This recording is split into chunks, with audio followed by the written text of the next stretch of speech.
I grew up in Florida. I was born and raised in Miami. So my family, obviously, we had access to the Orlando theme park. So I did kind of grow up really enjoying the time that I spent at Disney. But it wasn't until my sophomore year of college, I lived in a 4-man suite. One of our roommates joined a fraternity and moved out of the house to move into the frat. And the person who moved in eventually became my brother-in-law. But my father-in-law worked for the company originally with a facility asset management group in Florida. They did a lot of the rehab work at Walt Disney World. And while I was working my way through college, through my contacts with my father-in-law, he was able to secure me an internship with the design group in Florida. So that's kind of how it started for me. And then once I did my internship, I just fell in love with the place because the projects were so exciting. The people were so amazing. It was like, okay, I want to make this a career. I guess, and maybe we can answer this question as we go through, but one that we did have is, at that point in your career, or even now, did you ever think, well, maybe I want to go back to, I don't know, quote unquote, the real world and do like, which I'm not trying to glamorize at all because it's not very glamorous a lot of times, but, as opposed to working and doing theme park types of structures? No, I really didn't. Once I got into Disney, I fell in love with the project work. And, the complexity of the jobs is absolutely amazing. I mean, we kind of like to say, you take the most complex thing you do on the outside, maybe it's a hospital. Mm-hmm. Hospitals are so complex with all the systems and all of the electrical. And then, we take a building like that and then we run a roller coaster through it. So the nature of the work was just so unbelievably exciting. And the people that I'm working with day in and day out, these are super smart, cutting edge rocket scientist type people. So I never really, once I got into it, I never really had a desire to do anything else. And luckily enough, I've been involved in a tremendous number of projects with the company. It's taken me all around the world. And so there's never really been a reason for me to leave. And it's one of these jobs that every time I tell somebody what I do, people are like, oh my gosh, you have got the coolest job ever. And I'm like, yeah, I pretty much never wake up in the morning going, oh God, I got to go to work. I always wake up in the morning going, all right, what's today going to bring? I have to say, we were doing research for this recording and you sent us a list of things you've worked on. And we were both Googling, searching to the different attractions and stuff like this because we haven't seen all of them in person, and in part because they're all over the world. And at one point, Marina turns to me and she goes, I think we chose the wrong path. I was like, I think I want to be... I said, hey, we just started our office. Don't say that. It's definitely taken me to some crazy places. I mean, I've had projects where I spent 7 days traveling down the Amazon doing research for Animal Kingdom. It's taken me to Hong Kong and to Shanghai and to a lot of design offices and places like Bangkok, Thailand and Shenzhen, China. I mean, it's opened doors to me that I never would have imagined I'd had the opportunity to pursue coming out of college. Right.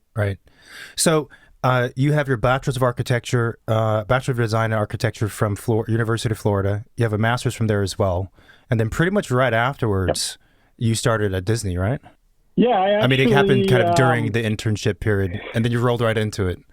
I had internships primarily with Florida over 3 consecutive years, kind of going into graduate school. And when it came time to graduate, most of the people that I had been working with, the Paris project, the Magic Kingdom park that was first being built in Paris, was basically drawing on resources from all over the company. So California employees, Florida employees. In fact, a lot of the people that I'd worked with in Florida kind of got drawn into that project to help just get it to the finish line.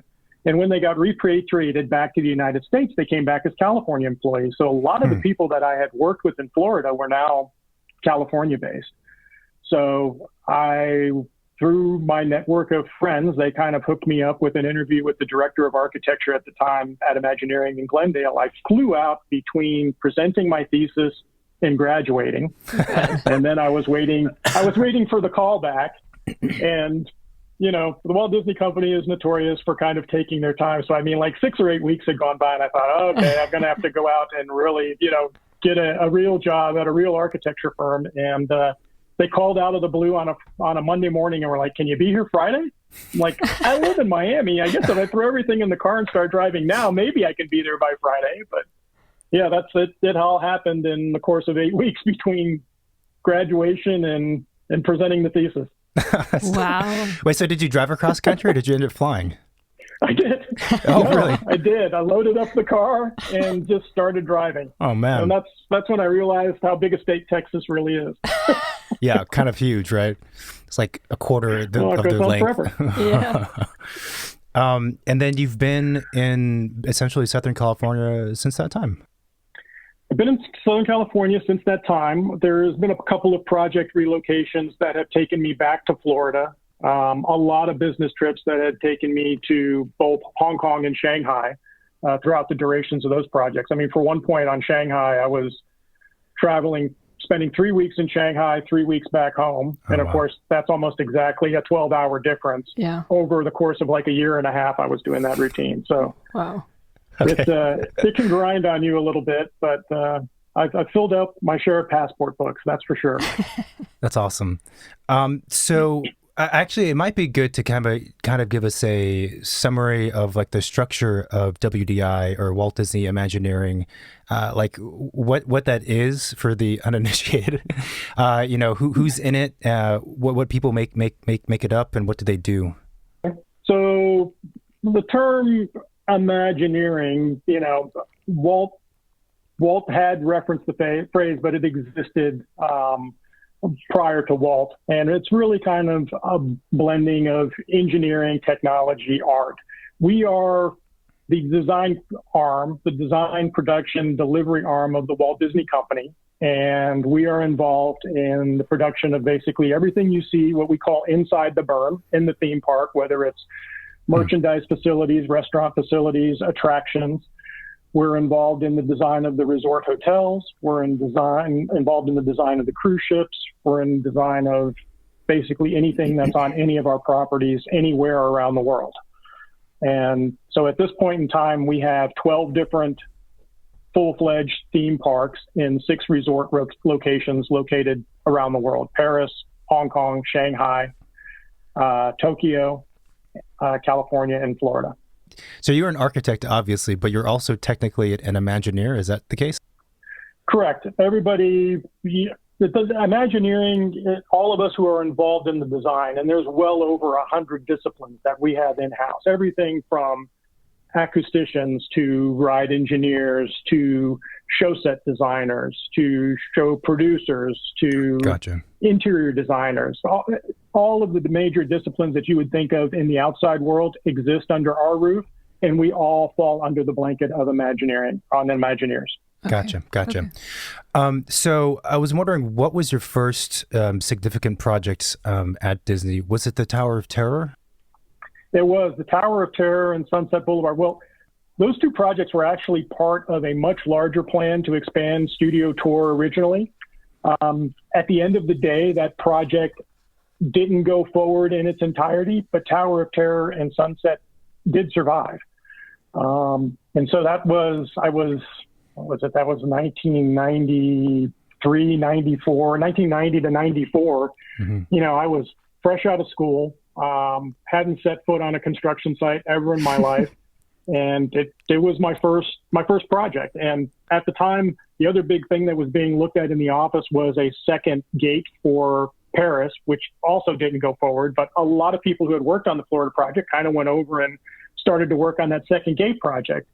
And as the Florida portfolio kind of shrunk to just be, Tower and Sunset, I was one of the 2 new guys, myself and Coulter Wynn, who is one of my mentor architects who actually just retired within the last year or so. We were the last 2 guys left on the Florida portfolio. And so we were kind of like, wow, should we be leading this thing also? But we stuck with it. And the project went forward. And I got to follow it all the way through the field, all the way through construction. And that was the project that really gelled for me. Okay, I understand how buildings go together. I get it now. I understand the problems you're facing in the field. And how important your design documents are. And Yeah. it was an eye-opening experience for me at like 27 years old. So does a construction site visit for the Tower of Terror is similar to any other construction site visit, or is it slightly different? It's scarier is what it is. It's, you know, in a lot of ways, it's kind of like your normal construction site, but we kind of wear two hats as architects at Imagineering. We wear the hat of the designer, and we also wear the hat of the owner. Mm-hmm. So, you know, with a lot of my friends who are working in conventional architecture firms, they don't always get the chance to spend a lot of time on site. We live with our projects 24/7. We are on site usually 7 days a week, if that's what's called for, ensuring that our contracting partners are delivering the quality and the design specifications that we called for in our drawings and our specs. And so we're there answering RFIs, returning submittals, and just helping them with any problem that may occur in the field. It's crazy to think that you're responding to RFIs for the for the Tower of Terror. Makes it more exciting. That's pretty cool. So does the construction site visits also mean that you have to test the rides? Or you're just observing construction? We do. Yeah. No, we're observing construction. Usually the ride engineers who worked on the design are accompanying us to the field also. And so they're usually the first ones that, you know, when we first start testing a ride, we're testing it with water, what we call water dummies, basically large water bottles that are kind of configured like a person's body to simulate the weight of people being on the vehicle. But once it's gone through its initial round of testing and everybody's comfortable that the vehicle is safe, then we'll start to ride it just so that we can understand the experience that the guest is going to see. And then eventually the show programming team, who are basically trying to time up the sequence of the ride moving through the attraction with the scenes that you're seeing in the attraction, they start to ride the vehicle, and then they're actually programming the show so that what's happening in the show corresponds with what the vehicle's doing as it's moving through the attraction spaces. Gotcha. So the Tower of Terror was one of your first kind of significant projects. What was the most surprising thing about that experience? Everything about Tower of Terror was unbelievable. I mean, when we first came up with the idea, you know, the original idea was sort of, wouldn't it be cool to do like a free-falling type attraction in the dark? And so our ride engineers were looking at, you know, different types of off-the-shelf ride systems that we could purchase and kind of wrap in a box. And nothing really sort of seemed to work.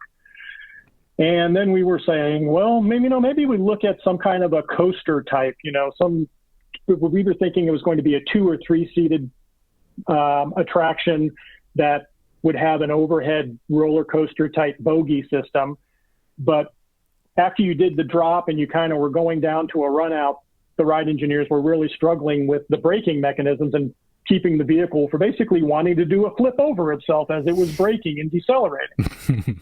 And so as we were chasing through all of these different coaster type options and other things, you know, one of our executives from Ride Engineering came back and said, you know, I think we're overthinking this. Why don't we just, this wants to be an elevator. Let's see if we can make this into an elevator. And so we reached out to a company that we had some past relations with and kind of gave them the pitch, and they were initially like, oh, there is no way. No way. You guys are describing this crazy rickety elevator that falls faster than if you jumped out of the building. So it's actually being pulled down and pulled up, and it's moving really. Everything that we've tried not to do in the design of elevators for the last 100 years, you guys want us to do. Thank you, but no thank you. I mean, the size of the motors that we were talking about were huge. I mean, the only elevator motors of the size that we were going to need for this attraction were in use in like diamond mines in South Africa that go down like 1.5 miles below the surface of the earth to mine diamonds. Wow. So the size of the equipment that you were dealing with and the fact that it was a prototype attraction that had never been done before. And, you know, we were struggling against how tall can you make it? We didn't want to have FAA warning beacons on top of the building. So we had to do the research on Where are the local airports? How tall can the building be before you have to put the red blinky light on it? I mean, there were a myriad of things in play just trying to get that attraction designed and built. They say that's the thing that amazes me. So as you know, and if longtime listeners will know that we watched recently the, I think it's called The Imagineering Story is the title on Disney Plus. Yeah. And the thing that surprised me, the thing that was interesting from that and what you just said is there's this relationship between imagination and engineering. There we go. Between engineering and like, which is kind of the how-to versus the what it wants to be. Mm-hmm. And you guys, in a lot of cases, it seems like you're willing to work sort of backwards in a certain sense where you say, this is what we want to achieve. Okay, now we're going to figure out how to do it. And even going to great lengths, like you're describing for the elevator system. And it kind of blew our minds because it's not simple, the thing you just described. It's not been done before. And for any engineer or architect, when you think of an elevator ride as you described, it's like, how did that even happen? Like, how was this approved? Like, you know. It's crazy. I mean, one of the sayings that we had pulled together our whole group from design and delivery for a large group meeting, you know, about a year and a half ago. And we were talking about, you know, how do you boil down the essence of what we do? And one of the comments that was thrown out during the meeting is, well, basically we make the impossible possible through design. And that, you know, I think those 5 words just kind of like sum it up perfectly. That's what we do. We are looking for ways to make the impossible possible through design. And it doesn't matter how challenging or how crazy the idea is, we're going to chase it to ground and figure out a way to build it if there's any possible way to make that happen.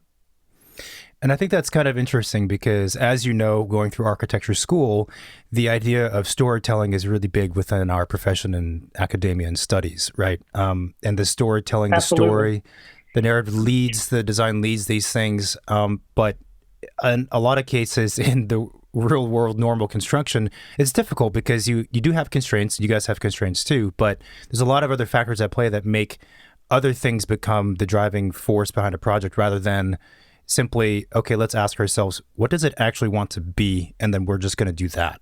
And there's a kind of a level of like honoring the story, but then also seeking perfection that seems to be very much about like the Disney architecture, you know, construction and engineering world.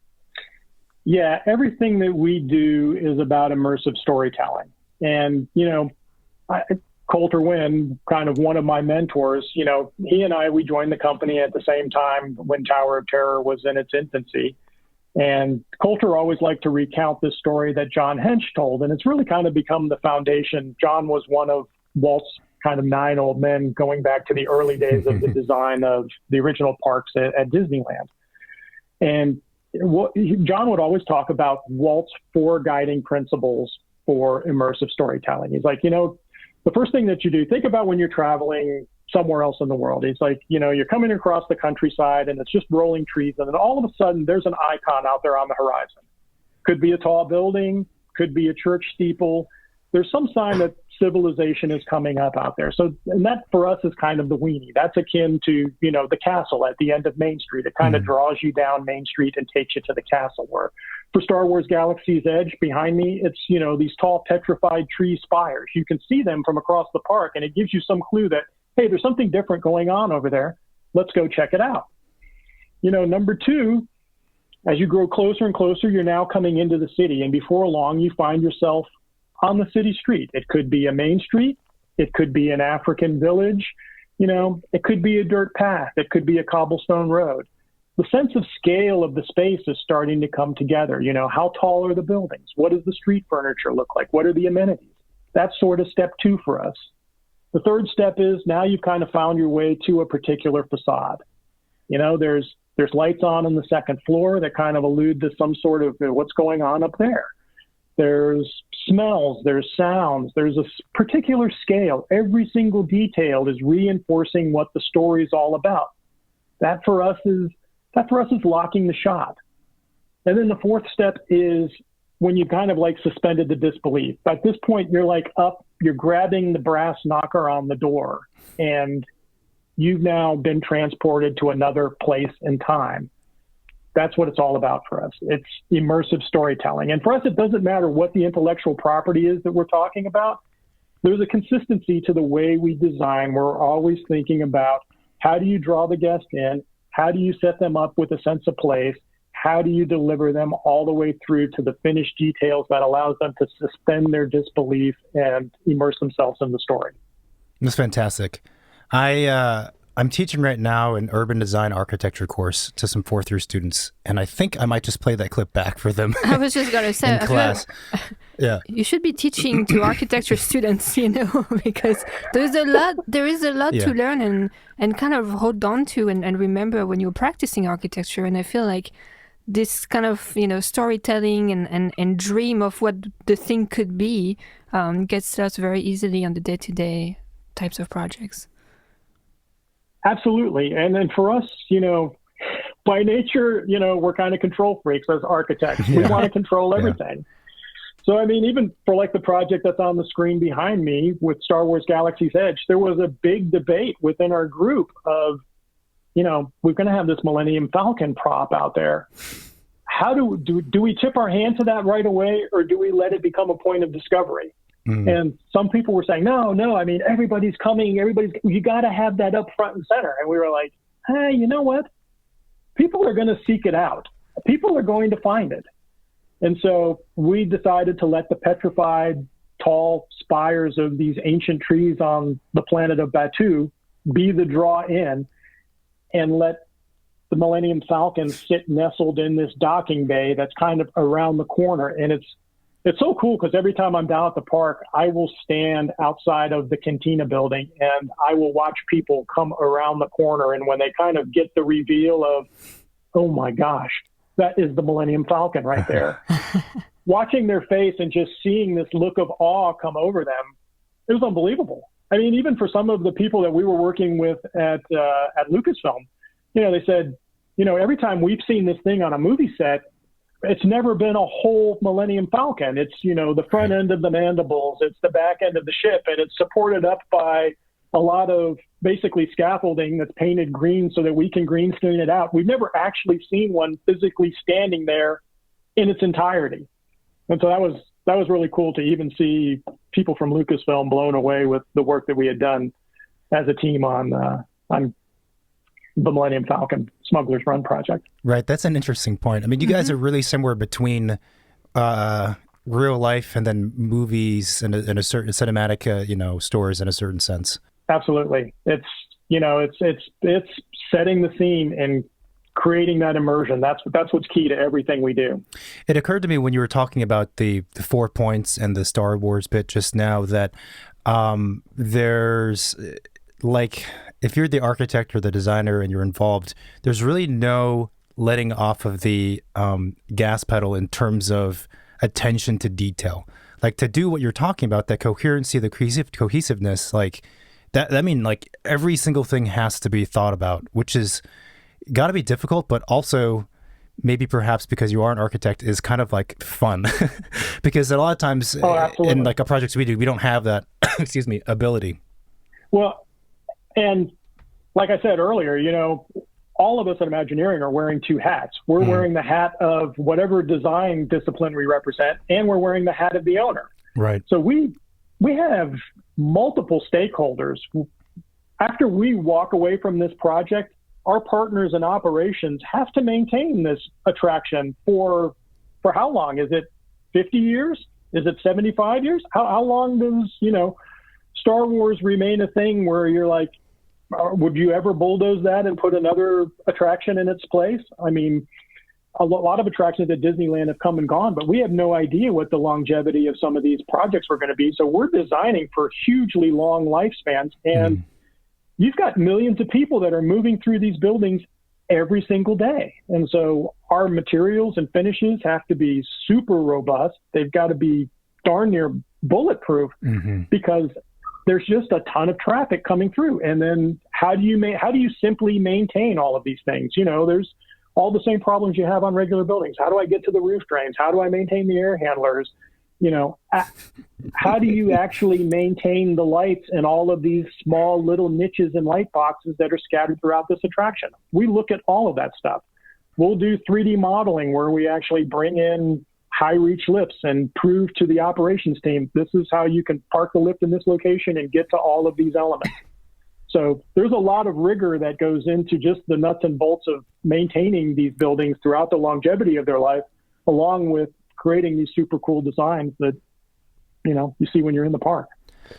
I think also a lot of architects are wondering, like, how do all of these buildings and construction get approved? How does that work with the building code? Like, is there a special building code for theme parks and then structures like this? That's a really, really great question. In Florida, we have a municipality that has its own building department, and we don't get any breaks from that building department. That building department is a standalone entity, just like the city of Anaheim, the areas that we work in Paris, Shanghai, Hong Kong. Everything is done per the code. We have to follow the code just like everyone else. Are there things that we ask for special dispensation on? Yes. Kind of like a movie theater when you go in and the lights dim and the exit signs dim. We do look to dim things like exit signs. But there's a lot of engineering that goes into our building in the terms of we realize that we've got guests that are in ride vehicles. We have to make sure that we've got the ability to get them out. We've got to make sure that we can maintain a tenable environment. So all of our attractions go through huge engineering analysis, fluid dynamic analyses for smoke extraction. We partner with the building departments throughout design to, here's where we're going to locate the exit signs. We'll model everything. I mean, we're doing everything 3D and in Revit. We've done 3D and AutoCAD for years.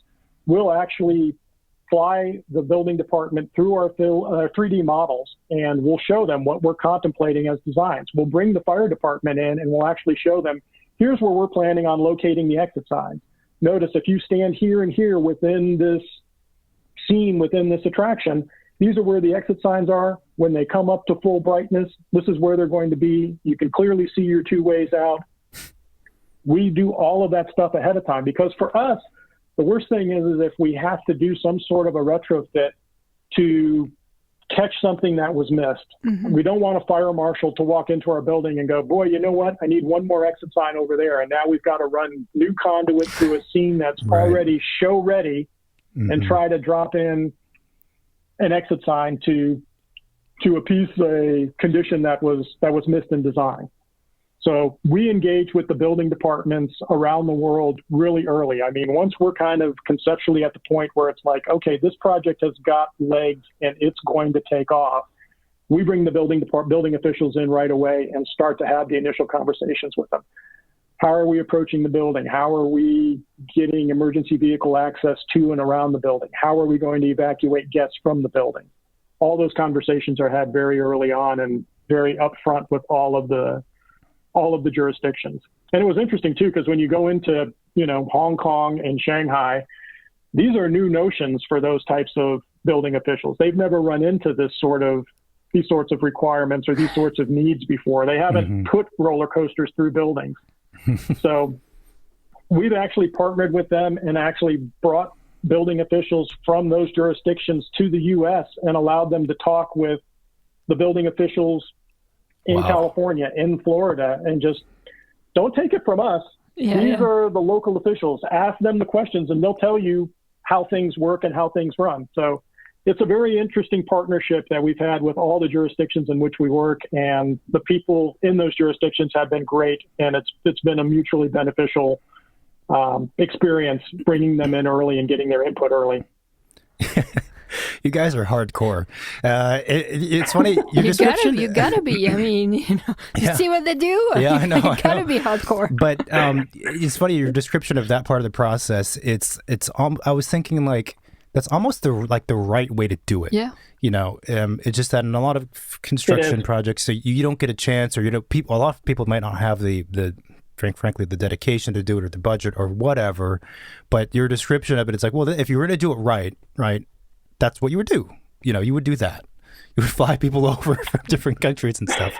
That's incredible.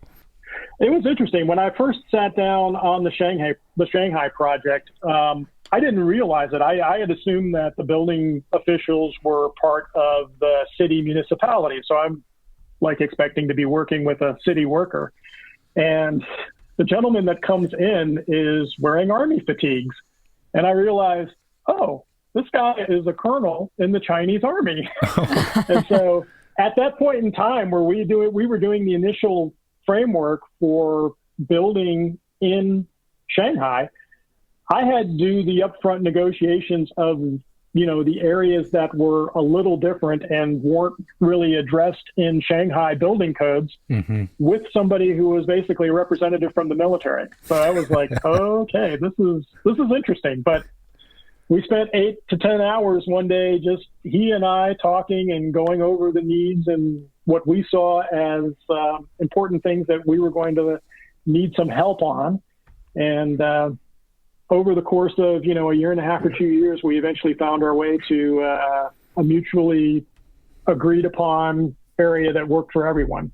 So going briefly back to Tower of Terror, was that the amusement? Because we had talked previously before. Was that the one where you had set the building code to this as the same for that project in different locations? Or am I thinking of a different project?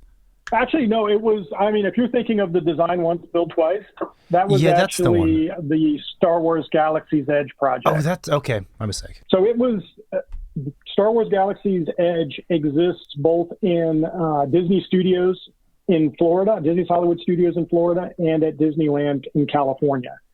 And we designed both projects at the exact same time. The adjacencies of the buildings, whether you're in the village or either one of the two attractions, are exactly the same geometrically between the California and Florida versions. However, their rotation on a compass relative to a true bearing of being north is totally different because they're almost like 180 degrees opposite relative to north as far as layout, just because of the parameters of where they plugged into the existing theme park. But for that project, we were really interested in seeing if we could, save a significant amount of soft costs by just creating one set of design drawings that addressed the most restrictive of either California building code or Florida building code. So obviously in Florida, you're dealing with huge winds imposed on the buildings based on hurricanes. California, you've got everything seismic.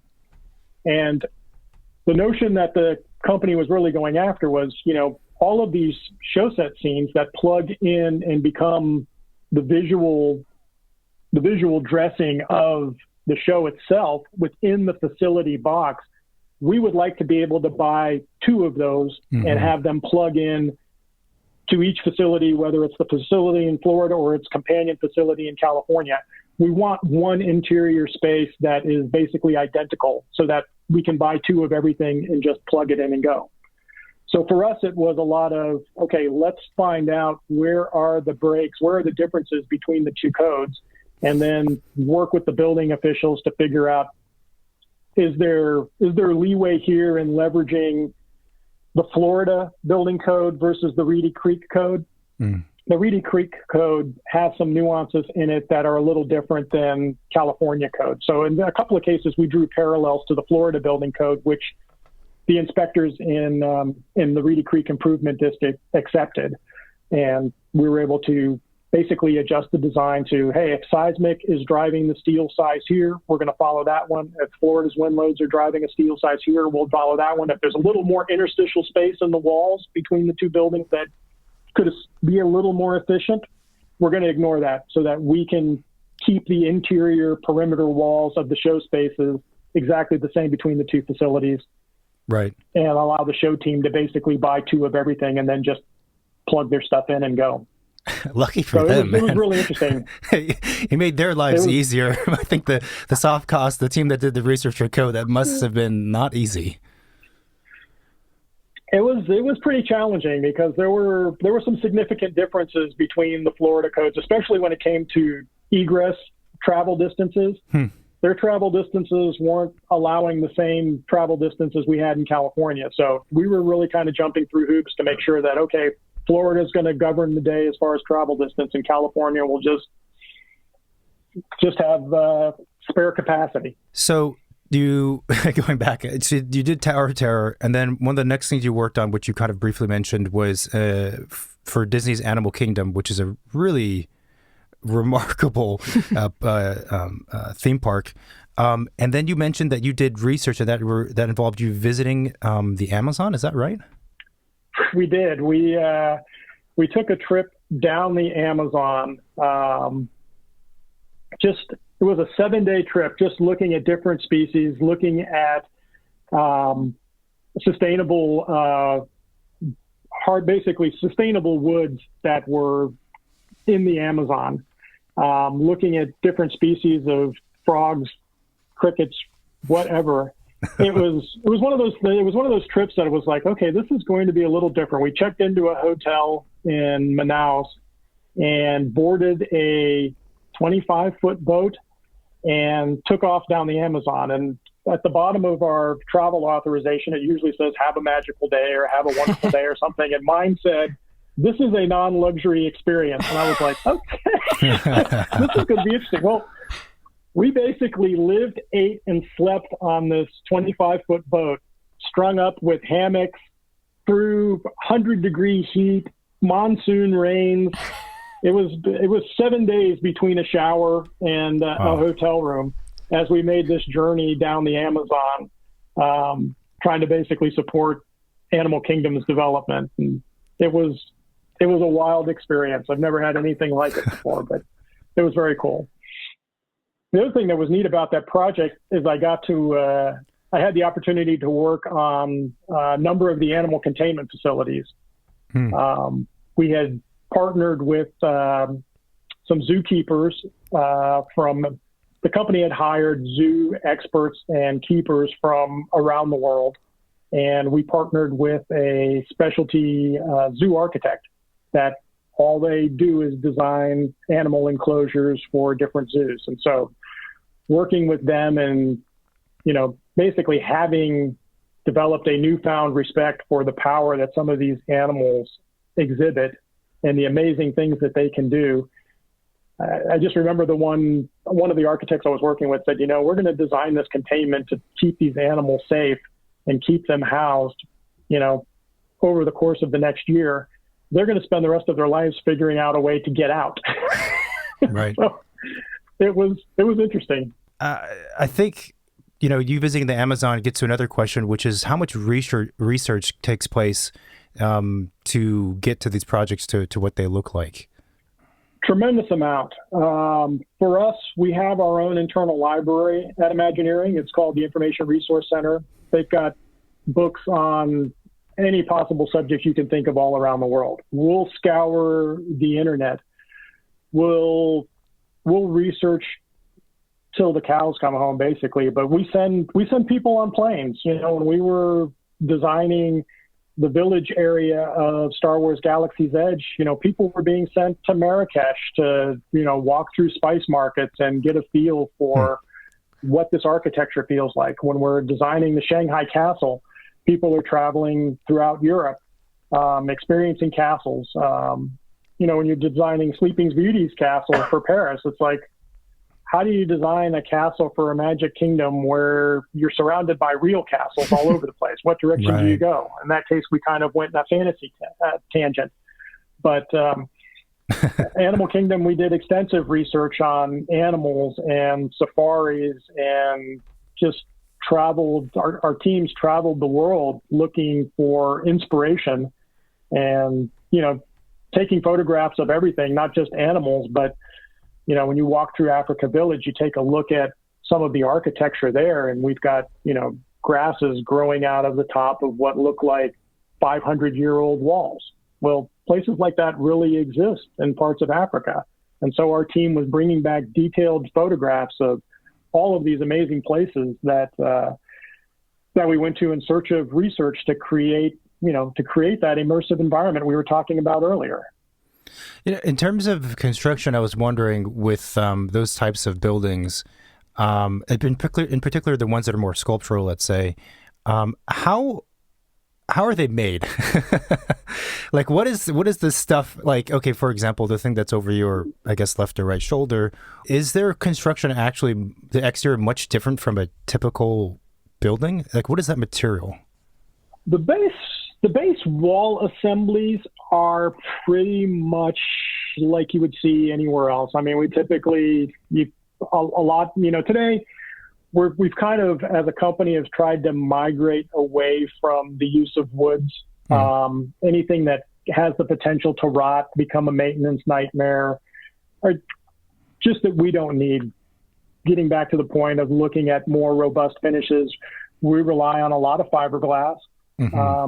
Our biggest tool in our palette, we do a lot of metals. There's a lot of different metal work on a lot of these projects, but one of our biggest quivers in our thematic package is really plaster, themed plaster. We have a number of facility art directors that are absolute geniuses when it comes to making plaster look like just about any material you can think of. I mean, they can make it look like a wood log that's been hand split, that has checks and cracks in it, and it looks 100 years old.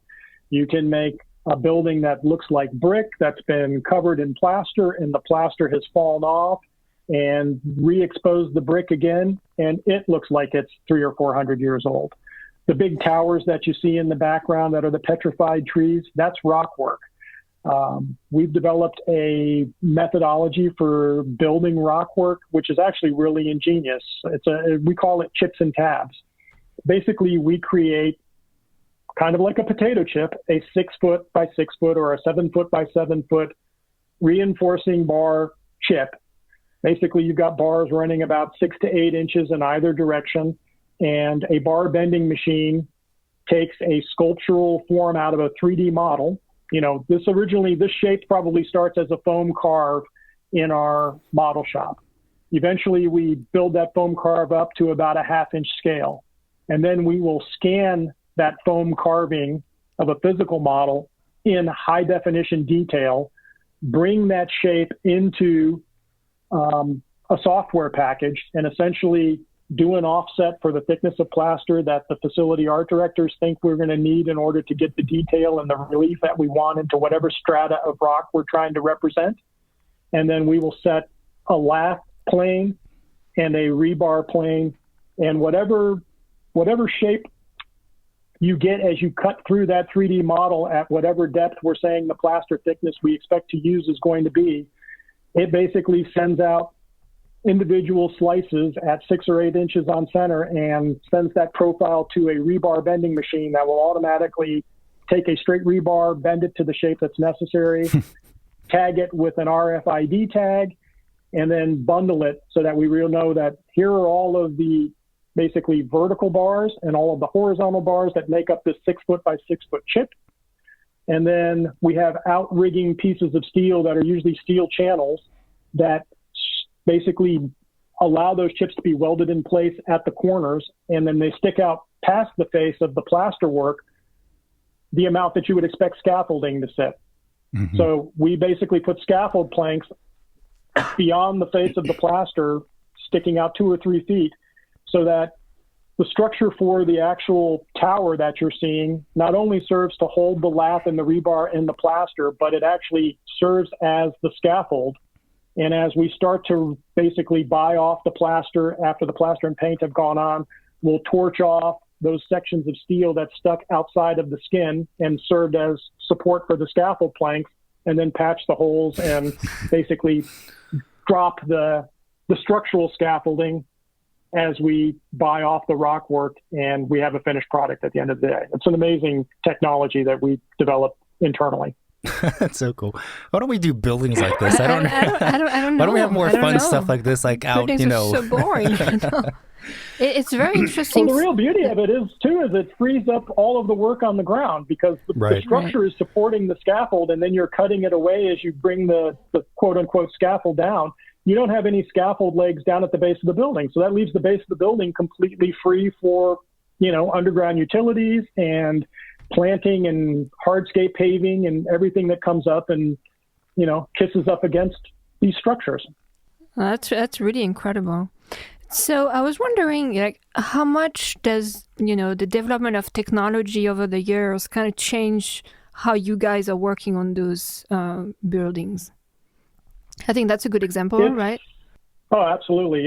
It's been amazing. I mean, when we started on Tower of Terror was our first foray into even using AutoCAD. Prior to that, everything that Imagineering had produced had been, as far as construction documentation, had been done by hand. Wow. And we still do a lot of hand sketching still. I mean, we're all about hand sketching and rendering and art, and all of that still has a place and is totally important to our process. But as we move into, concept, feasibility, schematic design, and then through construction documents, we are heavily leveraging. At first in the 90s, it was 2D AutoCAD, but then it moved into 3D AutoCAD architecture, and then finally into software packages like Revit. And with some of the more and more complex facades, like if you look at, in Shanghai, we've got this very morphing sort of roof over the Tron facility in Shanghai. It's a very sculptural, modern piece of architecture. There we start leveraging programs like Grasshopper and, all the stuff that can do 3D parametric facade modeling design. And so if there's a piece of software out there, we're using it. I was curious about, and I know this would vary depending on the project, but the typical kind of overall design process and how that works from ideation to all the way, an opening to the public. Like how many different people are involved? Is there a dedicated team that's for the concept and storytelling kind of aspects of it that are consistent throughout? Or like what is the makeup of different people as the project advances? Well, that's a great question also. I mean, like I had mentioned earlier, we've got well over 100 different disciplines in-house. I mean, when you think about an undertaking for a brand new theme park, whether it's a Hong Kong or a Shanghai most recently, I mean, you're essentially taking on the design and construction of a city, of a small city. I mean, we have central energy plants to deal with. We have substations to deal with. We have all of the back-of-house facilities that it takes to keep the attractions running, to maintain the vehicles. And then we have everything that's on stage. So when the germ of the idea starts for what is this new theme park going to be, what is this new attraction or this new land going to be, that may actually be a very small group of people. Usually, architecturally, we'll have an architect involved. There may be an interior designer involved. There will be somebody from the show team who's looking at, say we're doing a new attraction. What is the story that we're trying to tell here? And then what size spaces is it going to take within the facility to support the story that the show wants to tell? I mean, is it a high volume space? Is it a low volume space? Is it really deep? What do the individual scene sizes look like? We also probably have a ride engineer on board who's looking at, is this a coaster type system? Is this a free ranging vehicle system? Is it something that's following a track on the floor? What's the reach envelope look like for the people that are sitting in the vehicle? All of these inputs that are coming from different people. And there will also be someone from operations on board who's kind of giving us idea, how many people are we expecting to go through this attraction during a typical hour? And then what does that equate to as far as how big of a queue do I need to keep this attraction fed? And of that queue, how much of it needs to be enclosed? How much of it needs to be covered? How much needs to be uncovered? Is there just standby only? Is there standby and fast pass? Is there standby fast pass and a single rider lane? Is there an operations lane beyond that? All of these different inputs start coming in, and architecturally, we'll aggregate them, start to create an architectural program that attempts to sort of outline what are all the spaces that it's going to take to make this individual building. And then from there, just like any other architectural problem, you kind of start bubble diagramming it out. If you know what the ride track looks like, if you know what the show scenes look like, where do I have opportunities to plug in support spaces for either the cast, for the utilities, for whatever? You basically just start massing the problem out and then start sculpturally, what is the building really starting to look like? And then once you've got that mass, all right, what does the facade treatment start to look like? So that may start with a single, the initial project team could be like 5, 6, 7 people. And then as it starts to take root, it grows and grows and grows. by the time it's going into full-blown construction documents, you can be talking about hundreds or maybe thousands of people, not just our own Imagineers, but other outside design consultant architects and engineers, consultant ride engineers. There's a whole myriad of people that come into play, but the project teams get very large as you're moving through construction documents and eventually towards the field.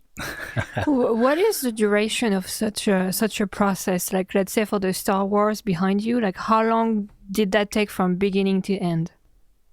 Most of our projects are pretty long in duration.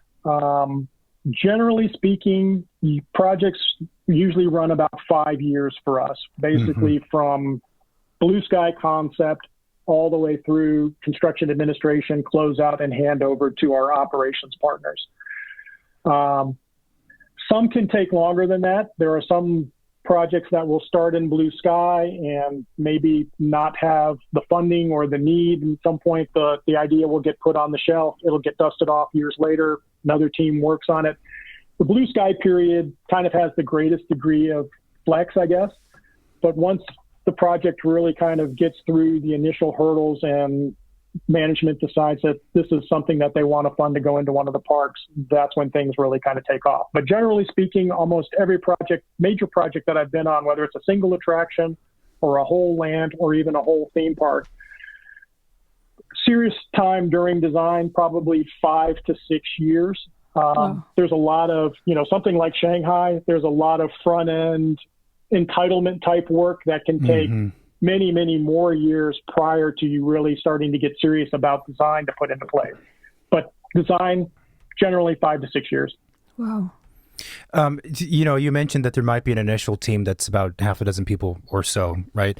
So are all of those folks during typical non-COVID times, are they like all in one physical space? Like, how does that work at Disney? Yeah, generally speaking, we find ourselves to be most efficient when we can basically have centrally located teams together.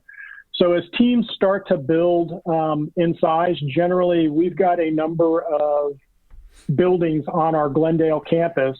Usually they'll move in and either take a floor in one of the buildings, or if it's a big project, potentially the entire building.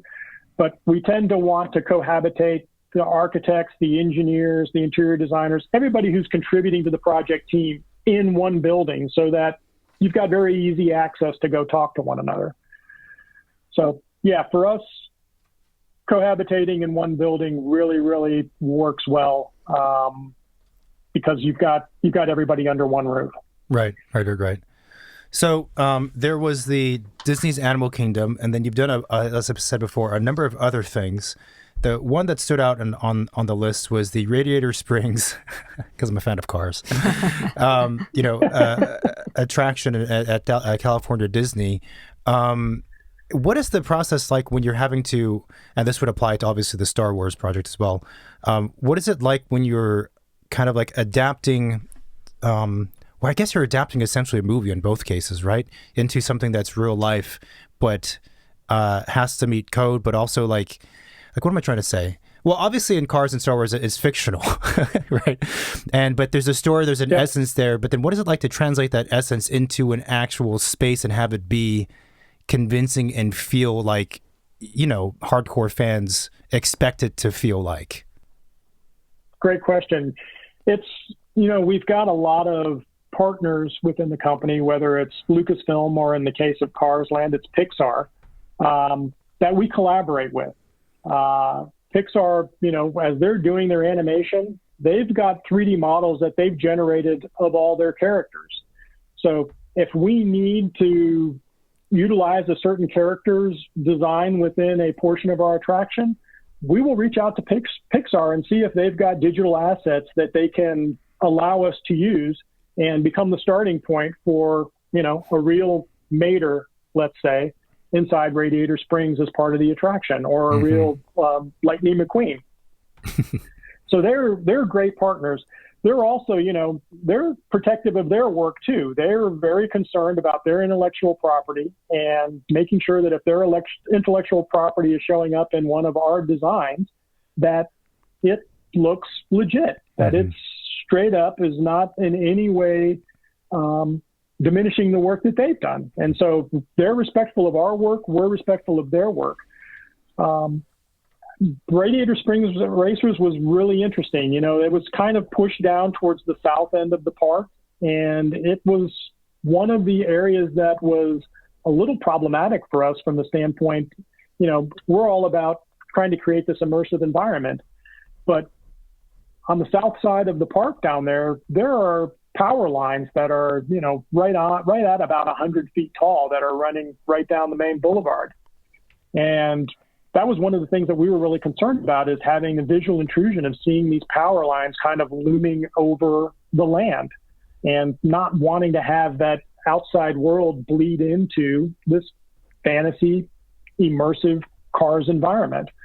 So creating the back wall of the Rockwork radiator fins, you know, the radiator Cadillac fins kind of out in the distance, that was a huge help for us because it gave us this beautiful immersive backdrop that came right out of the animation and allowed us to basically make all of those power lines just go away. And the minute you walk into that land, you kind of feel like, wow, you know what?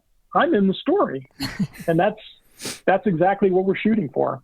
Is it difficult to design things in different cultures? Because so the original Disneyland is in Anaheim, California, right?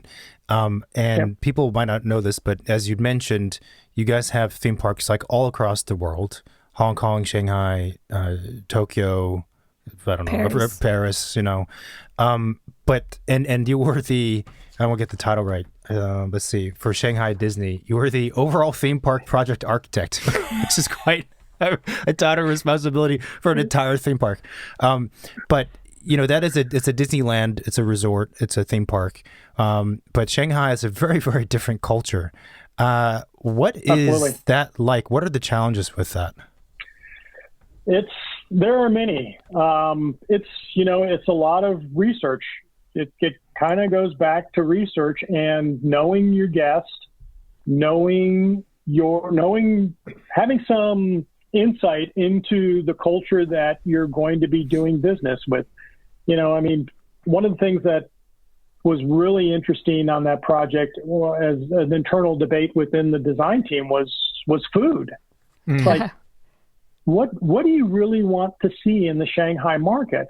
You know, a lot of what typically happens in Shanghai is there's a lot of grab and go food. You know, you grab, you know, hot pot type stuff and you grab and you go, and does it want to be, how much Western cuisine is the population they're going to expect? Are they expecting hamburgers and French fries, or are they expecting, you know, dim sum? It's a really interesting conundrum. And, you know, we have market research teams that go out there and kind of survey the public, and we try to gain as much information as you possibly can. But, you know, you kind of never really know for sure until you get the park open. And oddly enough, one of the things that was like the most popular food in the entire park was turkey legs. Really? There was a little turkey leg hut. I mean, this thing was probably like a couple of 100 square feet, and it was really just going to be a fast food turkey leg.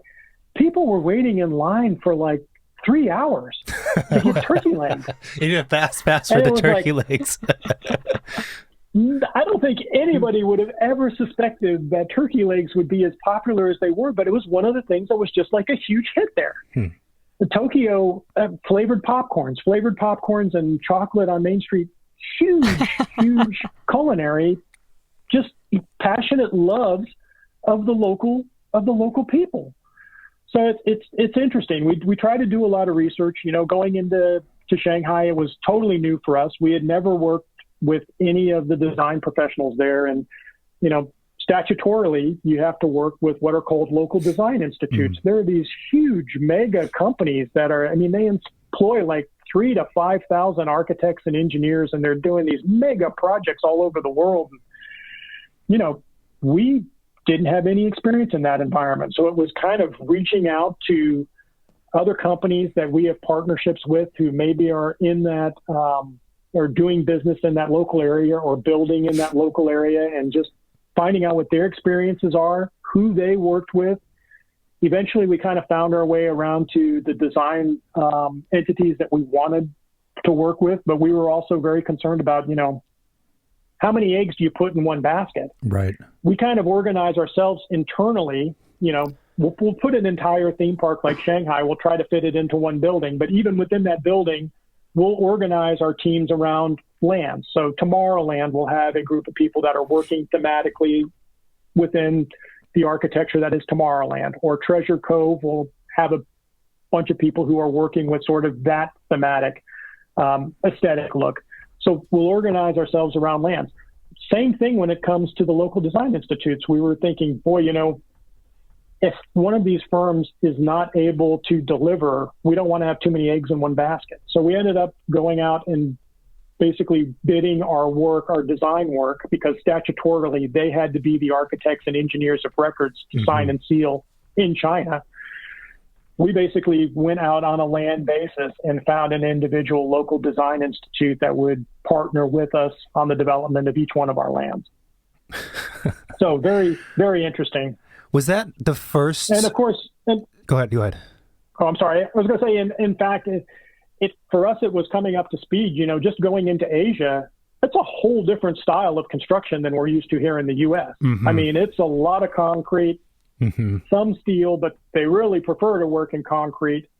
Fire ratings are completely different than anything we have domestically. So it's kind of like you got to learn a whole new methodology of building, of fire protecting spaces, of dealing with smoke egress and compartmentalization. It's really learning a whole new way of designing. And luckily, we had great partners in both Hong Kong and Shanghai that were able to assist us all the way along the design spectrum. Was that the first theme park that was done in an Asian country, or was Tokyo the first one? Tokyo was the first one, but even Tokyo is quite a bit different. Oh, sure. Design-wise, their construction methodologies are way different than even what we see in Hong Kong and Shanghai. Hong Kong was a perfect lead-in to Shanghai because there were actually a lot of similarities in the way construction was performed between those two locations. Tokyo's kind of a wild card on its own. They do things quite differently there than we do almost anywhere else in the world. When you were talking about the food examples, oh, by the way, the turkey leg, I mean, I can understand. The turkey leg is super good. The flavored popcorn? Oh, yeah. The churro is at the top of the list, let's be all honest here. But when you're talking about the turkey leg lineup, and whether or not you have like Western food or how much of Western food do you bring in, that gets to another kind of topic and question, which is, you're building in a completely new, different place. And we were always wondering, like, how do you determine the balance of, let's say, Eastern influences versus Western influences in not just the food, but then the architecture and everything else in the park? I mean, I know there's market research, but people would show up like wanting to see. I mean, on the one hand, you think like maybe visitors I want Disneyland. I want the original Disneyland. Just put it in my backyard. I want that experience. Yep. Versus I want something that's more themed to the culture I'm familiar with. Well, for Shanghai specifically, I mean, we're a partner with the government in the development of that park. So their team had some very definite ideas that they were looking for as far as what we were going to deliver for them. They were very much interested in new prototype attractions that really didn't exist anywhere else in the world. I mean, I think that they were very much interested in creating a destination in Shanghai to have attractions that only exist here. So that was very important for them. And then, like I said earlier, we partnered with them on, how much Western food do you think you bring in here? How much Eastern food do you bring in here? From a material standpoint, I think we were probably hedging a little bit more towards products that we knew going in. So there was a lot more U.S.-based products in our specifications, a lot more European-based products in our specifications, because we had developed relationships with vendors that we knew could do our work to the level of detail and the level of quality that we were expecting. Right. The Chinese market was a bit unknown to us at that point. So for Base Park, we were probably a little more heavily leveraged on imported goods. That has completely changed. I mean, once we kind of got into the market, obviously there were probably a lot of problems that the contractors in China had in actually procuring the stuff that we had in our spec. But they came forward. They were really very willing to come forward with alternative materials that were locally available. So it really fell back upon our team and our specifications team to really go through all of the data on new products and that they were submitting to see, are these equivalent and can we live with them? And in some cases we could. I mean, at this point now that we're, coming up on 5 years in, any new work that's going on there is pretty much heavily leveraging locally available materials rather than things that are imported from outside of China.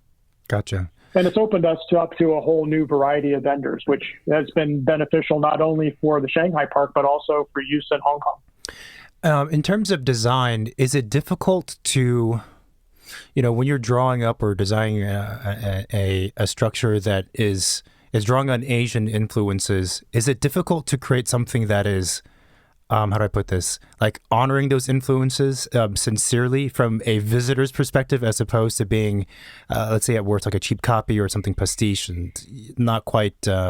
Yeah, our design teams, that's where we really pride ourselves on the research. I mean, one of our creative directors, not to divert from China, but going back to Animal Kingdom, Joe Rohde, he was so extremely astute in all things Asia. A lot of the temples that you see inside the Asia portion of the park are drawing inspiration from real temples that are in Nepal and in other places around the world. And he tells the story of, exactly as you start to work your way up the facades, the stories that are being told in the elements that are part of those facades.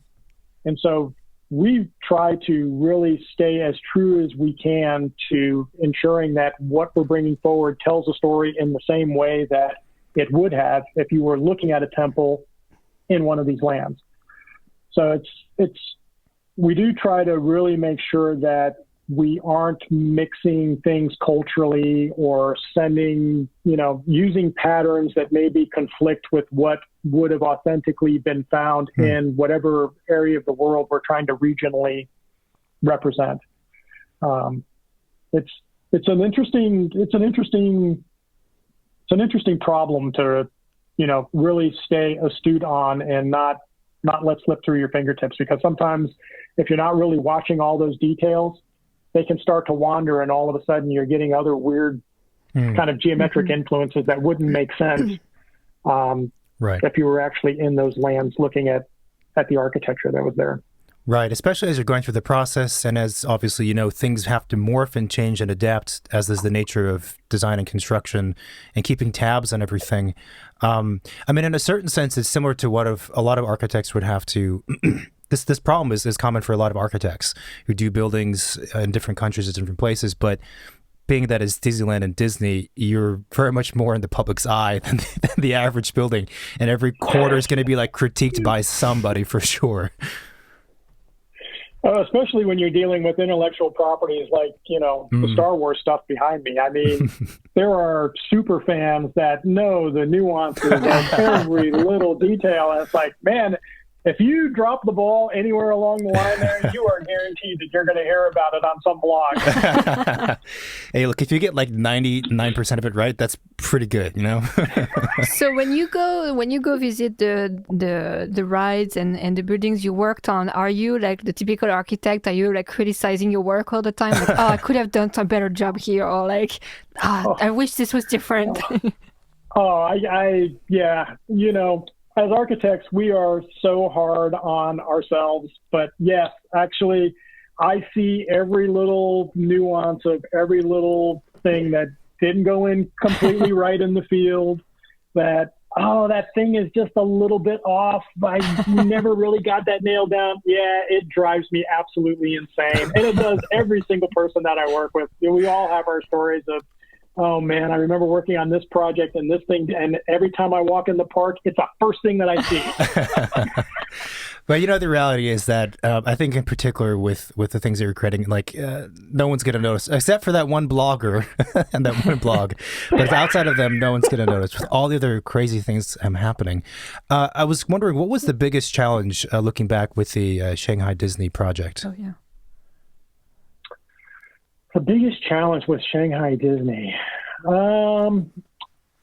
I think it was just the enormity of the project itself. I mean, there are days where you're literally looking at 5,000-6,000 workers on site, and you're sitting there wondering, we've got this small group of Imagineers that are watching each one of the buildings and each one of these lands, and it's like, oh my goodness, how do we keep up with the fact that work is going in as fast as it's going in? And how do we make sure that it's all going in right? I mean, I think it's just the enormity of the scale of the project is just daunting. Kind of being the overall lead architect, it was like, I didn't really have any day-to-day responsibilities for any one specific building. But I was kind of looking at, let's make sure that we're all designing these facilities in the same way, using the same assemblies for walls, using the same basic assemblies for roofs. Where roofs vary, let's keep a constant train of thought so that if we have to swap individuals from one land to another, we're all still speaking the same fundamental language of assemblies. Yeah. Things like that. I mean, it's just, at one point, between our own people and consultant architects that we were leveraging either through their own companies or bringing in as individuals, we had upwards of 120, 125 architects working on that project. So trying to keep a staff of 125 all moving in the same direction and kind of noting things the same way and calling materials out in the same way, that was a huge challenge. And then sitting down with our Chinese counterparts and trying to get everything translated. That was a huge issue. Because, I mean, you'd look at something as simple as acoustical ceiling tile, and a lot of times they would go out just to a regular linguistic translator who would translate the word acoustical ceiling and tile, and it would mean, sound absorbent floor tile. And it's like, wait a minute. That material that material on the ceiling right there, what do you guys call that? And they would say, oh, well, that is whatever. They're like, well, that's what we're going for. I don't. You're giving me like a literal translation of acoustical ceiling tile when I want that material. So working your way through just the language barrier was something that was really, really difficult to overcome, but we eventually got there. Did you learn any Chinese? Just enough. Usually it was just to kind of save my life with cab drivers as far as left, right, a little bit forward, stop, please stop. The four commands. Well, that's such an accomplishment. It's amazing. I didn't even occur to me the language barrier. I forgot. That's a different language. Oh, it occurs to me all the time. Yeah. That's a big one. Yeah. I mean, 125 architects, that's wild. I mean, that's so many architects, so many specialized people. Is the Shanghai Park one of the biggest one? It's comparable on size to most of our Magic Kingdoms. It's very similar in size. Okay. Yeah. Not any bigger, not any smaller. In terms of like project leadership, prior to that, did you have a lot of experience leading giant teams? Like, how has the progression been from 1990, working on, I assume, a few smaller things than the Tower, but then going all the way up to doing it and being in charge of sort of in a certain way for the architecture of an entire theme park. Like, how do you prepare for that? Yeah, it's kind of crazy, actually. I don't know. I mean, Tower of Terror and Sunset Boulevard were kind of a good foundation for me. All of my follow-on work after that, with the occasional of a few one-off attractions, were basically land-level roles. So I kind of immediately went from having done a big, super complex attraction and all of the merchandise and restaurant facilities that supported that attraction into a land role where I was responsible for kind of overseeing a team of, up to 4 or 5 different teams of maybe anywhere from 3 to 7 architects. We're all collaboratively working to advance the different buildings that make up each one of the lands. But I mean, I was a land architect on Animal Kingdom. I was a land architect for the Golden State area within California Adventure. Mm-hmm. I was a land architect after that on Main Street for Hong Kong, and then a land architect for Star Wars Galaxy's Edge. So the other 3 roles of leading a team at a land level and having to just ensure that communication is flowing between all of the team members and that, you know, we're all working and basically pulling towards the same goal did kind of set me up for eventually making that bigger jump to being kind of a theme park overall architect. The nice thing about Disney, though, is, and I've always told this when I've gone out on recruiting trips to different colleges and stuff, is that we are, generally speaking, as an organization, we're very willing to allow people to take on as much responsibility as they think they can handle. Mm-hmm. And someone will always be there to be a backstop for them to ensure that they don't fail.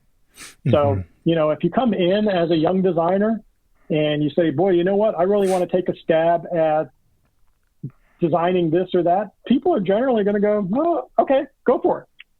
And we'll be there to make sure that you don't fail, but we'll generally give you just about as much leash as you want. And I always found that very energizing about working at Imagineering, knowing that I had excellent people that were surrounding me on all sides that kind of had my back and made sure that if I was sticking my neck out and trying something new, they would be there to help and ensure that I didn't fail. Right. That sounds great. So, I was wondering, would you be in charge of another giant theme park, or after that you're thinking that's a bit much? I'm good with doing really cool lands. You know what? It would always be fun. I think I've got some colleagues that you know are sort of the next in line leaders for the architecture design studio that I would probably like to see get the opportunity before I did a second one. But I would definitely be interested in playing a role alongside them or with them, or, you know, everybody who's in our group. They're all such passionate designers and just cutting edge minds and just leaders at all levels. I would go into battle with any one of them anytime. So I don't know if you can talk about what you're working on currently, but is like the team that's immediately around you, has it been mostly consistent throughout, I don't know, X number of years, or is it really cycling and it's different people every time per project?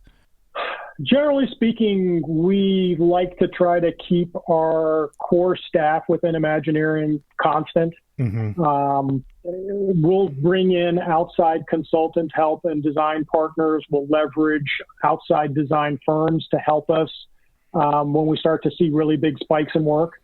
But we would rather let those relationships kind of ebb and flow because there's always something else coming. So as one job wraps up, that firm is probably going to find itself working on another portion of another project at some point, either immediately or in the near future.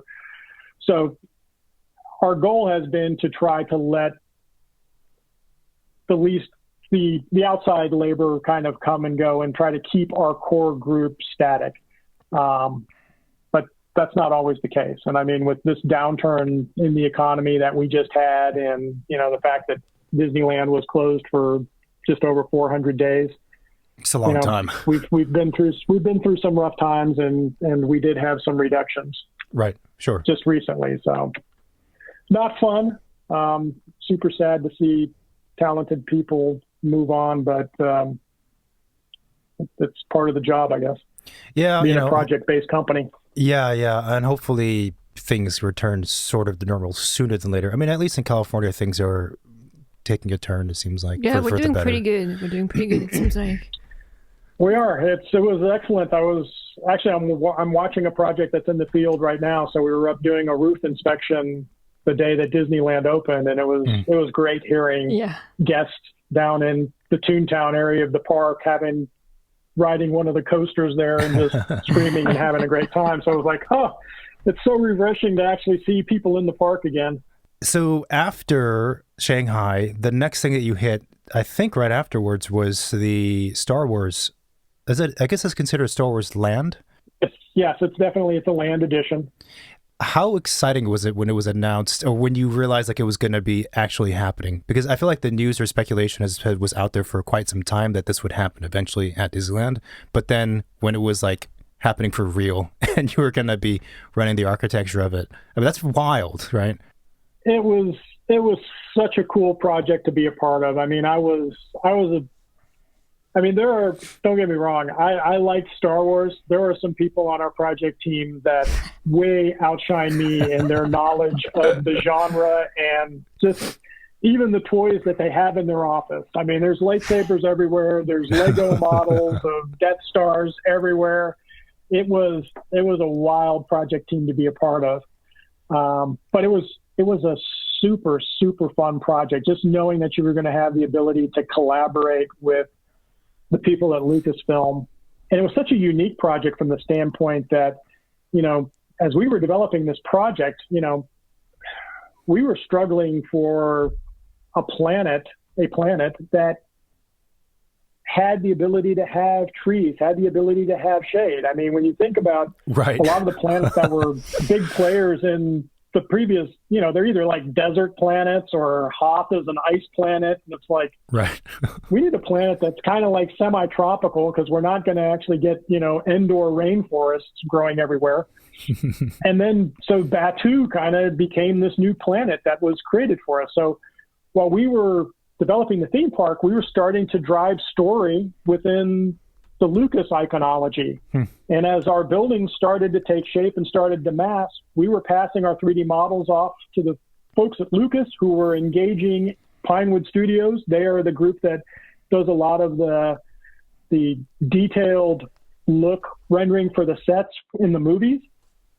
Between the three groups, we were passing models and sketches off back and forth, and Pinewood's giving us information back, and we're trying to resculpt towers to get that, iconic Star Wars type look. Mm-hmm. It was a very, very interesting and collaborative process between the three organizations, and it was really, really fun to be a part of. And then, as we had talked earlier, with the notion of designing once and building twice, we brought on general contractors very early in the project. They came in at like feasibility and schematic design across all trades. And they were helping us advance our designs and coming up with cost-saving devices as, hey, I see where you guys are going. If you tweak this and, move this thing over here and do this, you guys could save hundreds of thousands of dollars. It's like, oh, that's excellent. Okay, yeah, we can totally do that. That's not a problem. So having that great working relationship, not only between the design disciplines, but also having the contractor on board early and providing input to us, it was huge. Really, really worked well. In your mind, what is the difference? What are some of the differences between like the Star Wars Land and that project versus like Tower of Terror? I mean, obviously the storytelling is different and the characters and everything, but I meant more in terms of, I guess, one happened in the 90s, early 90s, and the other happened, just a few years ago, essentially, or finished like last year or something around that there. In terms of like process or even technology, like were there big differences between the two from your eyes? Huge. I mean, when you look at Tower of Terror, I mean, it's a complex attraction, but it's nothing compared to the complexity of the two attractions that make up Star Wars Galaxy's Edge. Really? I mean, one attraction has got a free-ranging vehicle that moves into essentially an elevator shaft, sits on top of an elevator shaft that allows the vehicle to drop. But not only is the vehicle sitting on a moving elevator platform, it's sitting on top of a motion simulator base that's moving the vehicle as the vehicle's dropping. So you've got essentially three different ride systems coming together just to make up one scene within the attraction. It's a level of technology that's beyond anything that we've tried recently at all. And then when you look at the amount of projection and special effects and the fact that, Tower of Terror, that first attraction back in 1990 was all done 2D. And there were parts of it that were, we were making the building as efficient and as tight as possible. But when you look at what 3D modeling's enabled us to do as far as coordination of electrical and mechanical systems within the building and tightening up the building and still being able to get the show effects and all of the visual effects that are desired by our show teams into those facilities. I mean, there are points where we have ductworks that are big enough for somebody to actually walk inside of that are coming down and making a bend and sliding under a steel deck, literally like within a half inch of the fireproofing. And it's all designed so incredibly tight and it's all so well organized. It's a level of complexity that's unbelievable, but the 3D modeling has allowed us to basically make these systems so nice, tight, and compact. You can't believe the amount of stuff that you're able to get into a space that in the past would had to have been much larger just because there was no way you could coordinate it all. Right. So I had two thoughts. The first, that the architect in me is like, I'd love to see a section through that. I bet that's amazing. Because we have we have a fascination with section drawings. See all the guts of the building. Yeah. Well, both of these drop devices that I was describing are you're staring out of the cockpit window of a ship at a vertical curving screen that's basically compound curving. So, and it's made out of gypsum board. So how do you put gypsum board on a compound curving surface? It's an interesting problem because our contractors were kind of struggling with it at first. And the key is you start erecting the board at 45 degrees. If you think about a paper towel, the inside core of a paper towel roll. And if you unroll that, it's a flat sheet, and it's just curving. If you actually take the board and you install the board on a 45-degree angle, you're just putting a twist in the board to get the compound curve. And all of the joints and corners all meet up perfectly. But you have to adjust all of your framing so that you can grab all of the edges of the board and still secure them, but install it at 45-degree angles. Crazy stuff like that you kind of learn along the way in dealing with these compound curved surfaces that are required for projection screens.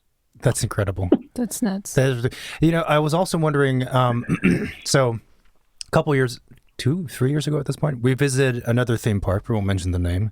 It is our goal, by the way, to visit Disneyland in person. It's maybe during the summer. I don't know. But there another theme park, and it had been a while since I'd visited a theme park, like probably a decade or something. And one of the things that struck me was the use of technology, the AR, not really AR, but screens and kind of lighting and blurring the boundaries between like physical structures and digital things in a way that to create a whole environment. And I was wondering if you see that as also like one of the big elements that kind of morphs how storytelling happens in these spaces. Yeah, if you ever get the opportunity to visit the Shanghai park, the projection that is done inside the Pirates of the Caribbean. Pirates of the Caribbean there is more of a take on the Johnny Depp characters of Jack Sparrow in the newer Pirates movies. The projection is unbelievable. There are two IMAX type screens inside that attraction that are digitally projected. And the boat design that we came up with there is actually using linear induction motors to pull the boats along. And with the linear induction motors, it allows you to basically rotate the point of view of the boat so that the boat can travel forward like a normal boat. It could travel sideways through a scene, which is helpful inside these big IMAX domes where you can basically move the boat sideways through the water, but you're keeping the guests focused on a point of view that you want them to see in the center of the dome as it's moving through one of these IMAX domes. Or the boat can be going backwards. The technology involved in getting, and these domes aren't being hit by one projector. They're being lit up by 10, 12 projectors, all of which have to have images that overlap one another perfectly. We use QR coding around the perimeter of the dome to allow registration points for the projectors to look out, see, and basically self-regulate themselves as far as focusing. the technology is unbelievable when it comes to projection. It's unlike anything. It's like unlike any other project I've seen before. The level of projection that you have within Pirates at Shanghai. Right, right. I feel like it's weird because, broadly speaking, we're kind of approaching a point where those boundaries are becoming really, really blurred.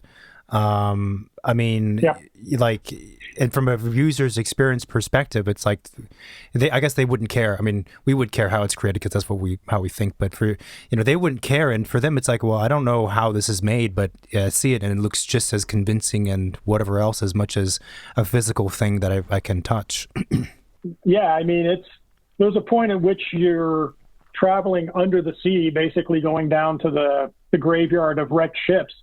And once you have that moment and you drop below the sea, it's incredibly convincing. And then towards the end of the show, you breach back up through the water and you basically come into a battle scene between a couple of galleons. And as you lift up from the ship graveyard and you breach the surface of the water, people in the boat like audibly gasp. They're just like, oh my God, this is unbelievable. And it's, you've really kind of hit the home run when you've actually got your audience just gasping that I can't even believe the effect I just saw. It's incredible. That's when you've kind of hit a home run. You were talking about the level of coordination that happens in 3D for the Star Wars projects. This is going back a bit, and I was wondering. This is also tech nerding out. Do you guys use like Revit for that level of coordination for these structures that are so complicated, or do you use something else? Yeah, right now we are pretty heavily leveraged into Revit. So architecture, interiors, all of our, audio, we fully model speakers and the boxes that house them. We've got projection cones coming out for audio. We've got projection cones for lighting. We are modeling in 3D absolutely everything that we can. And a lot of our ride guys use SolidWorks. So we're bringing models in from other software packages and trying to integrate everything into, our 3D models. We use a lot of Navisworks for 3D visualization and just fly-throughs. We try to do a lot of the ride timing to sync what the vehicle is doing along with what the show figures or what the show projection scenes may be doing.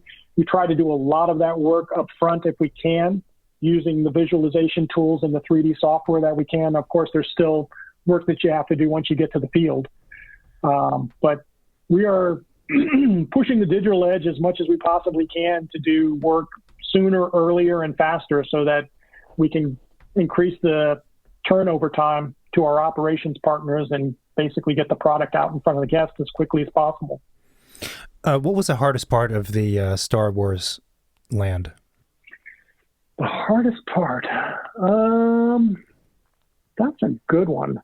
I think it was really just kind of settling on the initial concept design. I mean, both attractions were so huge in both the amount of show scope they were trying to deliver that just coming up with a floor plate that was conducive to satisfying the needs of the show was kind of tough. But once we got it locked in, things ran pretty quickly after that. In the field, construction-wise, there wasn't anything that was like a super major hiccup on either the East Coast or the West Coast that I can think of. So, I mean, the project's actually rolled out pretty smoothly. One of the partnerships that we had discovered was a company that did all of the galleon production for the Pirates of the Caribbean in Shanghai. They actually performed so well, we had contracted with them to build the Millennium Falcons. So it was kind of interesting. They were both built in Hong Kong.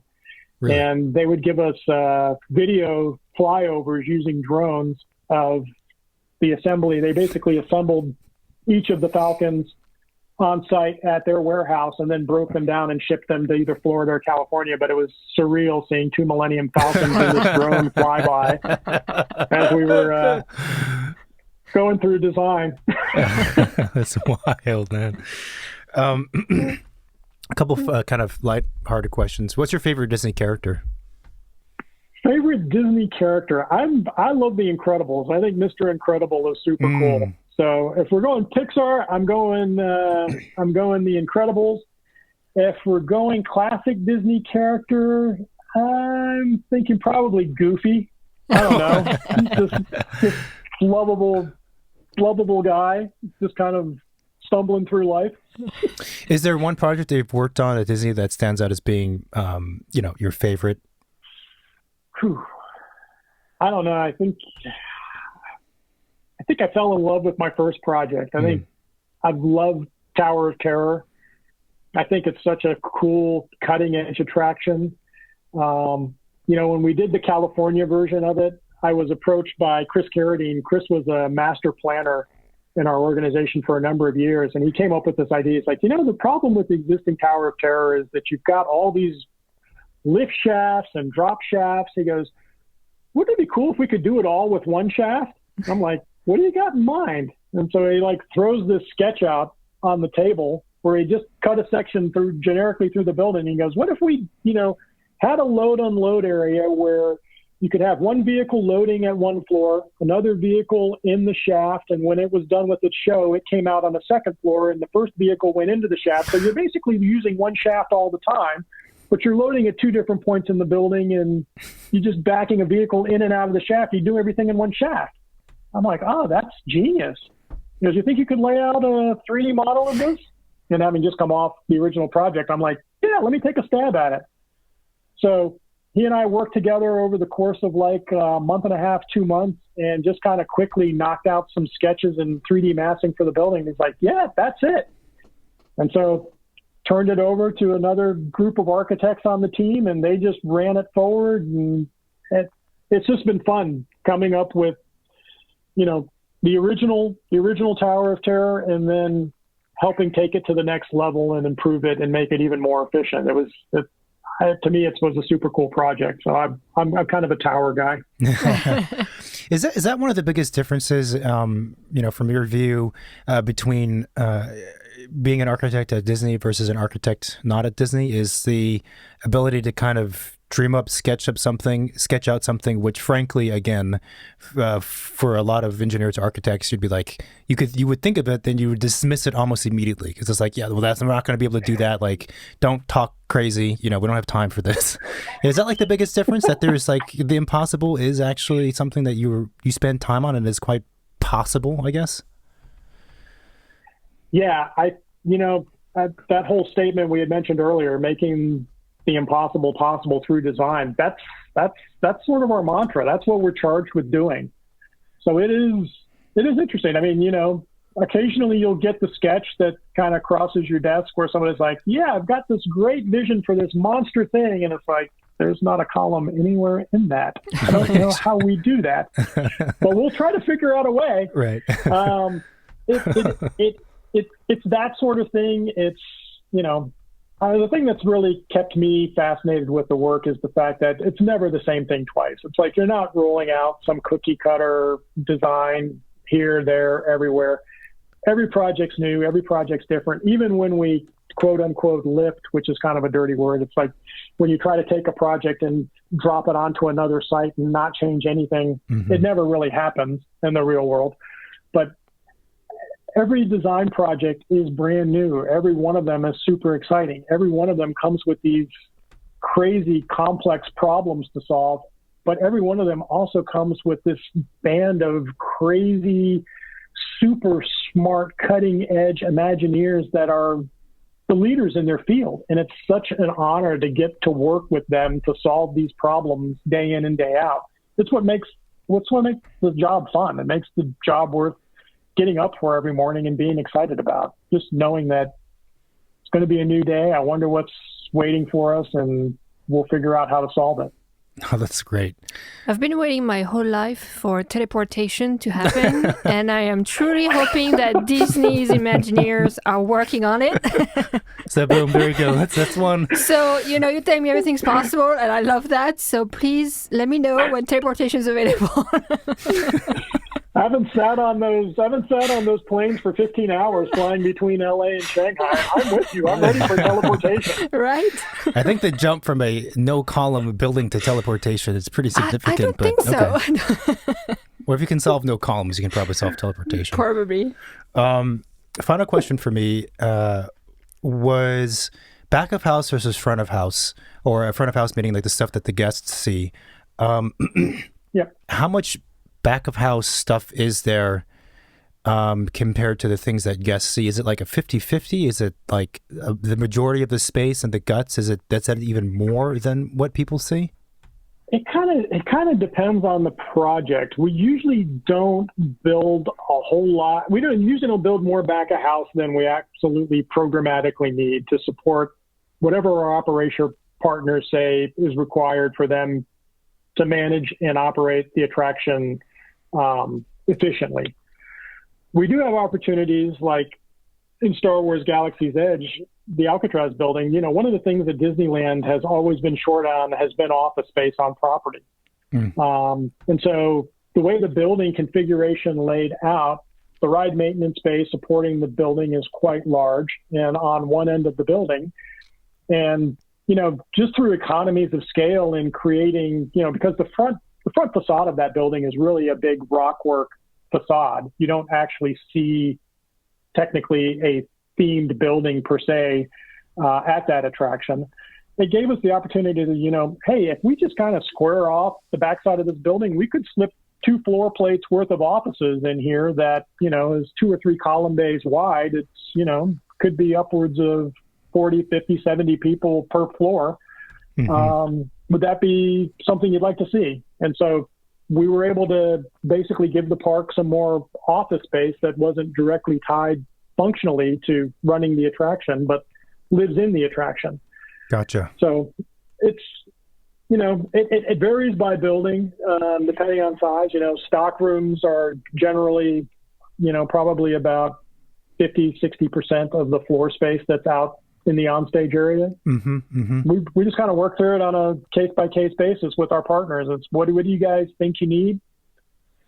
Yeah. And they help us develop the program. I mean, we've got a set of industrial engineers that work with the operations cast members at the parks that know how to run these parks backwards and forwards. They know how big the merchandise facility needs to be and how big the stock room is that supplies that and what the electrical service should look like to service the building. And we go through and kind of work with them to generate the architectural program and then mass out the building. Yeah, I'm very, very intrigued to see like floor plans, sections of these relationships. It sounds so fascinating. One thing we should mention is that you said Alcatraz building, but is that code for something in the Star Wars?